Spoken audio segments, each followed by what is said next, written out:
Olá pessoal, tudo bem? Bom, para nós nos encaminharmos para essa segunda etapa, então, em relação aos princípios de ergonomia, uma das coisas que a gente precisa conversar é retomar alguns conhecimentos e alguns conteúdos relacionados à biomecânica humana. Bom, uma das coisas fundamentais em entender na biomecânica humana e entendendo que a partir de agora a gente não trabalha mais com o princípio de ergonomia para que o ser humano se adapte ao equipamento, para que o ser humano se adapte à máquina e para que o ser humano se adapte ao ambiente, mas sim para que essas estruturas se adaptem às condições humanas, às condições biopsicossociais e espirituais humanas, para que então começamos a trabalhar e desenvolvemos um trabalho pensando sobre ergonomia fundamental, pensando no empregado, no funcionário, pensando na parte humana, né? Conversamos então, nos outros vídeos e discutimos essa relação do quanto seria importante, do quanto é custoso manter um processo de formação contínuo de profissionais com qualificação. Hoje, então, nós sabemos que o mercado não procura mais só a quantidade de produtos, né? Nós procuramos a qualificação desse produto. Procuramos um produto com qualidade. E o que dá nome e renome às marcas justamente justamente é a qualidade desse produto. Quando a gente fala, então, em princípios ergonômicos adaptados às condições humanas, o termo e o conhecimento sobre biomecânica é extremamente importante para conseguirmos fazer mecanismos adaptatórios. Muitas vezes, devido às condições biomecânicas e às condições físicas individuais de cada organismo, é claro que é muito difícil às vezes a gente gerar um custo-benefício de adaptar todo o equipamento para todo funcionário em todo momento. Porque existe a relação de escalas, né? Muitas vezes, 2 ou 3 funcionários que dividem horários atuam com a ação naquele aparelho, naquela máquina específica ou naquele espaço específico e com condições anatômicas e físicas, ou seja, condições morfofisiológicas muito diferentes, né? A gente costuma subdividir, assim, grosseiramente as questões morfofisiológicas em 3, que a gente fala os endomorfos, os mesomorfos e os ectomorfos. Os endomorfos são geralmente pessoas mais baixas, de estatura breve, né? Uma relação entre tronco e membro muito parecida, ou seja, nós temos uma característica de membros curtos e tronco curto. Nós temos daí então o mesomorfo. O mesomorfo é aquele indivíduo com características medianas, né? Um tronco e membros caracteristicamente medianos, com uma característica onde troncos e membros têm uma dimensão parecida, né? E nós temos o ectomorfo, que é aquele indivíduo com característica muito longilínea, né? Aquele indivíduo bem alto, com membros bem destacados, ou seja, membros muito destacados do corpo, um braço muito longo, uma perna muito longa, né? Uma projeção muito diferente anatomicamente dos outros tipos, né? Morfofisiologicamente e anatomicamente muito diferente. Essas características, quando nós pensamos em ergonomia, principalmente quando pensamos em ergonomia voltada ao ser humano, elas devem ser consideradas quase que de imediato.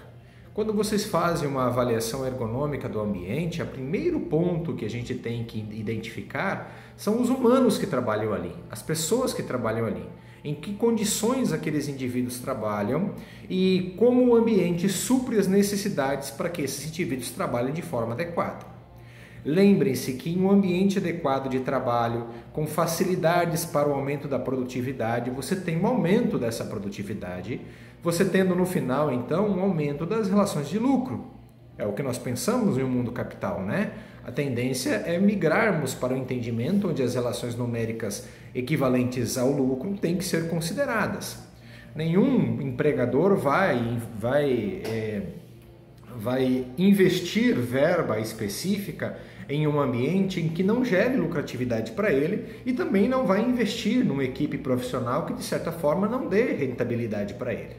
A partir do momento que ele percebe que quando eu melhoro as condições do ambiente de trabalho, seguindo as orientações do ergonomista, e a partir desse momento facilito a vida daquele trabalhador, fazendo com que ele tenha maior produtividade e um produto com qualidade, aumentando o meu lucro, aí então nós temos aquele reforço positivo da relação do investimento versus lucro, né?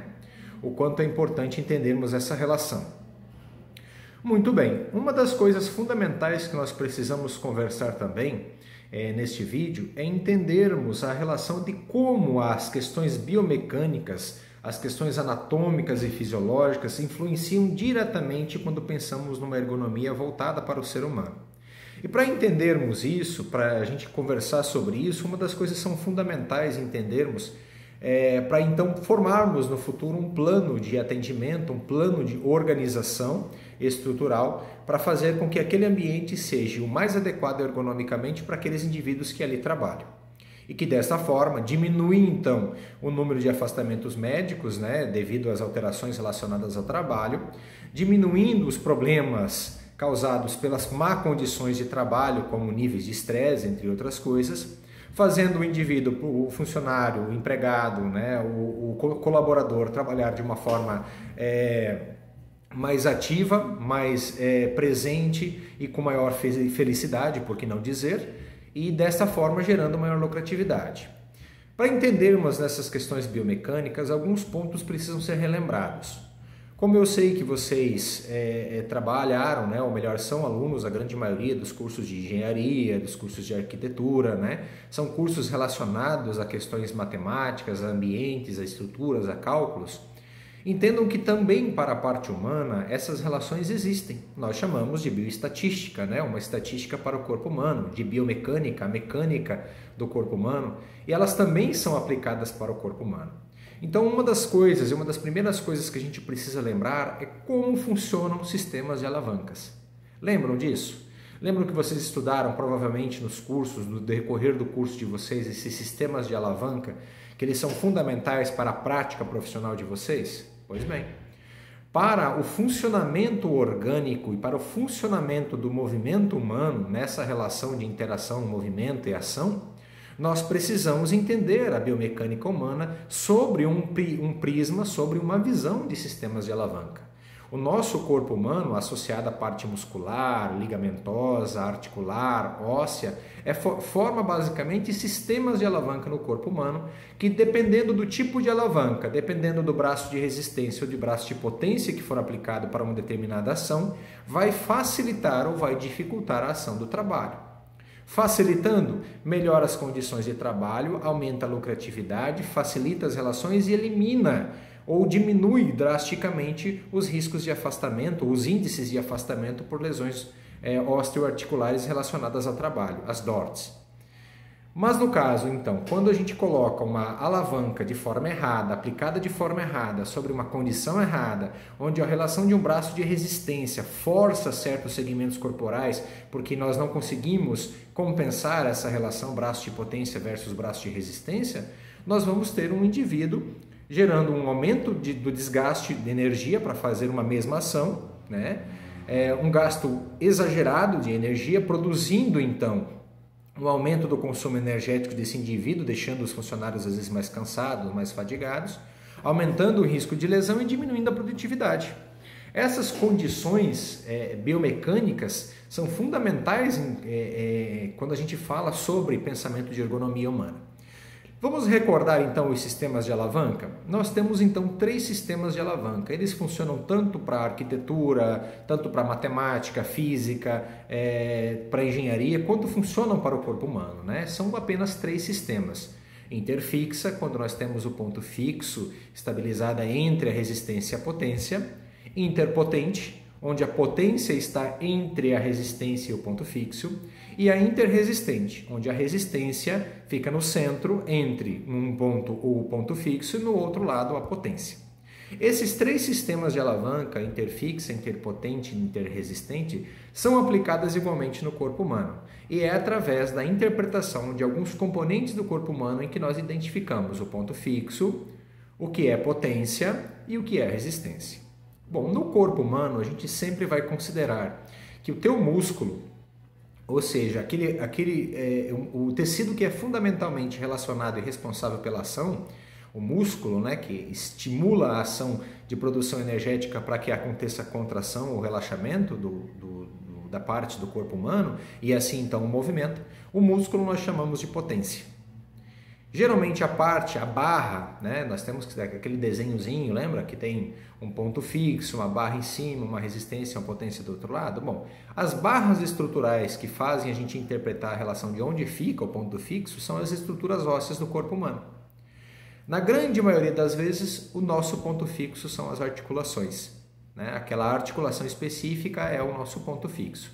Em alguns outros casos, o ponto fixo é onde se liga a parte final do músculo. Tá? Então, entendendo, por exemplo, que potência é a parte muscular, que a barra de sustentação é a parte óssea, e na grande maioria das vezes a articulação é o ponto fixo, a resistência é o próprio segmento do corpo ou o objeto que nós estamos levantando. Um objeto em si, qualquer, né? Ou o próprio segmento do corpo que eu preciso mover de um ponto A para o ponto B, para então nós conseguirmos desenvolver uma ação válida, uma ação fundamental, uma ação que seja ela laboral ou qualquer outro tipo de prática e ação humana. Para ficar um pouco mais claro, eu vou disponibilizar provavelmente no material de vocês, então, a interpretação logística, né? Aquela interpretação gráfica, melhor dizendo, né? Dos 3 tipos de alavanca. E vou dar alguns exemplos para vocês de como essas alavancas são interpretadas no corpo humano. Uma coisa que vocês precisam sempre lembrar quando a gente fala de ergonomia e fala sobre a ergonomia aplicada ao ser humano, a biomecânica, né, o pensamento biomecânico, para então incorporar um pensamento ergonômico, é que a ação ergonômica sobre a interpretação do corpo humano tem que levar em consideração aspectos fundamentais de desgaste da ação do movimento para um trabalho X, um trabalho específico. Quanto mais desgaste eu tiver para produzir um trabalho específico, maior o dispêndio energético e maior o custo da minha estrutura física para aquilo. Se eu tenho um custo maior da minha estrutura física, eu tenho um desgaste maior dessa estrutura física, levando a uma condição no futuro que pode ser uma condição deletéria. Um problema articular, ósseo, muscular, um problema com características ligamentosas, dessas gamas de morbidades e comorbidades relacionadas ao trabalho, que nós temos um leque enorme, né? Muito bem. Esses aspectos são importantes nós tratarmos a partir do momento que vocês conseguirem identificar e verificar que certos movimentos estão sendo aplicados com dispêndio energético, como adaptá-los? Como a gente vai fazer mecanismos adaptatórios para que esse movimento seja adotado por toda a equipe, mesmo considerando as modificações corporais que temos ali, né? Às vezes um indivíduo de baixa estatura, que divide o ambiente com um indivíduo de alta estatura, ou com um indivíduo mediano. Como eu vou criar condições específicas para que esses 3 grupos possam trabalhar naquele ambiente? Por isso, então, quando a gente analisa o ambiente de trabalho, né, entendendo que, primeiro ponto, a gente viu o ser humano, entendeu o ser humano, viu o ser humano, e analisamos o ambiente de trabalho, nós vamos considerar que aquele ambiente de trabalho tem que ser adaptado ergonomicamente para aquele grupo de indivíduos em questão. Ele não precisa estar adaptado a todas as condições de todos os funcionários do ambiente, porque aquele ambiente é usado para aqueles indivíduos em questão. Então, às vezes, por exemplo, eu preciso colocar um equipamento facilitador, né? Um equipamento que auxilie um daqueles funcionários, mas que nem sempre precisa ser utilizado pelos outros. E isso vai depender muito dessas questões fundamentais que nós dissemos, né? O quanto de lucratividade, o quanto de produtividade com qualidade nós queremos desse ambiente. Vai uma relação de venda, uma relação de troca, né, que nós temos que ter com o empregador, explicando para ele a necessidade, a importância, entendendo as relações de custo, que são relações que nós devemos levar em consideração, entendendo que quando há a possibilidade de gerar mecanismos adaptatórios que não gerem efeitos maléficos, deletérios, ou de certa forma não venha a prejudicar nenhum dos indivíduos, seja ele empregador ou empregado, elas podem ser aplicadas, né? Adaptando-se às condições fundamentais que nós temos ali. Mas é importante lembrarmos isso. É importante termos em mente que certos conhecimentos básicos voltados a leis simples da matemática, física, da arquitetura também são aplicadas no corpo humano e precisam ser levadas em considerações. Gravem então isso que eu preciso que vocês entendam agora. Deem uma olhada, pesquisem também o material em relação ao tipo de alavanca que nós podemos encontrar no corpo humano. Já digo de antemão, né, as 3 são encontradas no corpo humano. Mas é importante vocês observarem. Bom, Toda vez que uma alavanca, seja ela interfixa, interpotente ou interresistente, estiver com uma relação muito desproporcional entre braço de resistência e braço de potência, nós vamos ter algum tipo de alteração ali.